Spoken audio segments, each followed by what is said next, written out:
اس کی ساری سیاسی جماعتوں کی کارکردگی ایک طرف اور عمران خان کے 3 سالوں کی کارکردگی ایک طرف، آؤ ایک چھوٹا سا جائزہ لیتے ہیں۔ سب سیاستدانوں کی جائیدادیں ملک سے باہر، عمران خان اپنا اکلوتا فلیٹ باہر سے بیچ کر پاکستان میں گھر بناتا ہے۔ ساری دنیا کی ایجنسیوں نے زور لگا کر معلوم کیا، پتا چلا اس شخص کی پاکستان سے باہر نہ کوئی پراپرٹی ہے نہ کوئی کاروبار۔ سارے سیاستدان کاروباری مفاد کے لیے غیر مسلموں سے ہاتھ ملاتے رہے، ان کی دعوتیں کرتے رہے، ان کو خوش کرنے کے لیے اپنے ملک کو خود دہشت گرد کہتے رہے، اور عمران خان لندن، امریکہ، عرب، ملائیشیا، ایران، افغانستان جا کر پوری دنیا کے سامنے کہتا رہا کہ اسلام کا دہشت گردی سے کوئی تعلق نہیں، اسلام کو دہشت گردی سے جوڑنے کی سازش مغرب نے کی ہے۔ بھائی لوہے کا جگر چاہیے تم کو، مغرب میں کھڑے ہو کر ان کے سامنے کہو کہ تم نے میرے دین کے خلاف سازش کی تھی۔ ہے کسی میں جرت؟ یہ سب سیاستدان عید منانے کے لیے بھی مغرب جاتے تھے۔ یہ شخص 3 سالوں میں کبھی بھی کسی تہوار پر باہر نہیں گیا۔ جشن عید میلاد النبی یوں منایا کہ خاتم النبیین کی شان بیان کرنے، ان کے اسوہ حسنہ کو پوری قوم کو سمجھانے کے لیے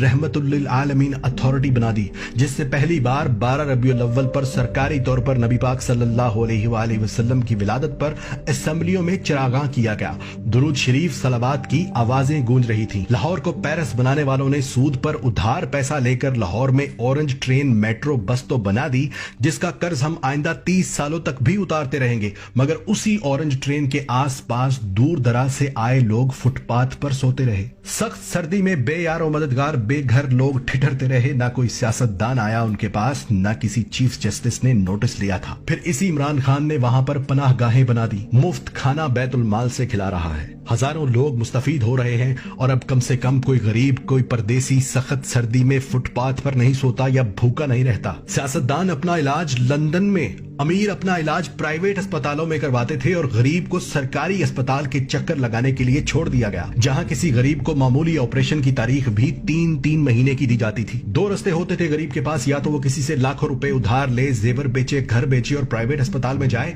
یا پھر 3 ماہ تک سرکاری اسپتال میں باری آنے کا انتظار کرے۔ اور آج اسی عمران خان نے پہلے پختونخوا اور اب پنجاب کے ہر خاندان کو 10 لاکھ روپے سالانہ کی انشورنس مفت کروا دی کہ جاؤ امیر غریب ایک جگہ پر علاج کرواؤ، پیسہ حکومت دے گی۔ کسان کو آڑتی لوٹ لیتے تھے، بیج اور کھاد ادھار دے کر کہتے تھے کہ فصل پوری ہمیں دینا، اور کسان مجبور ہو کر دیتا تھا۔ اونے پونے خرید کر گودام بھر لیتے تھے، نہ گنے کی پوری قیمت دیتے تھے نہ گندم کی۔ اسی عمران خان نے مفت ٹریکٹر تک تقسیم کیے ہیں، کسانوں کو کسان کارڈز بنا کر دیے جس سے سستی کھاد فراہم کی جا رہی ہے۔ حالانکہ تاجر مافیا اتنے ہی زور سے کھاد بلیک میں بیچ رہا ہے تاکہ حکومت کو گندا کر سکے، لیکن حکومت ایک ایک کر کے ان سب کے گوداموں کو سیل کر رہی ہے تاکہ کسان تک کھاد سستی پہنچے اور کسان کسی کی دباؤ میں آ کر اپنی فصل گروی نہ رکھے۔ دنیا کی سب سے بہترین ایئر لائن، دنیا کے سب سے بہادر پائلٹس، دنیا کی سب سے تیز ترین سروس دینے والی PIA کو سیاستدانوں نے کباڑا کر دیا، اور یہاں تک نہیں چھوڑا بلکہ اس کو بیچنے کی رٹ لگا رہے تھے، یہاں تک کہ اس کے ساتھ قومی سٹیل مل مفت دے رہے تھے۔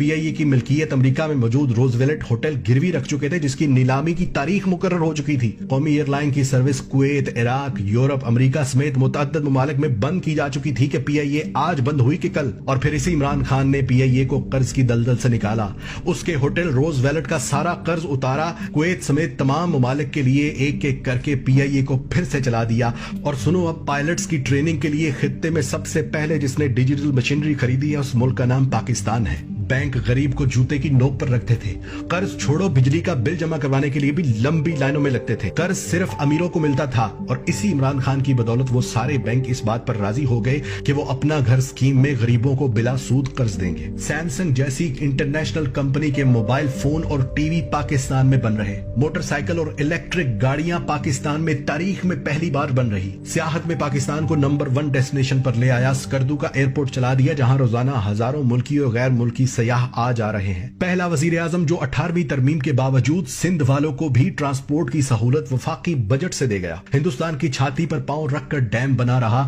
گلگت بلتستان کو پاکستان کا آفیشیلی حصہ بنا دیا، افغانستان اور امریکہ کی 20 سال سے چل رہی جنگ ختم کروا دی، پردیسیوں کے لیے روشن ڈیجیٹل اکاؤنٹس کھولنے کی سہولت دے دی، نادرا کے باہر لگی لمبی لائنیں ختم کر دی، کسی پرائیویٹ انشورنس کمپنی کے طرز کے دفاتر بنا دیے، جہاں عورتوں مردوں کے لیے علیحدہ انتظار گاہیں، ایئر کنڈیشن کی سہولت، نئے درخت لگانا تو دور، یہاں ہزاروں درختوں کے روزانہ کاٹنے کی خبریں چلتی تھی، وہاں آج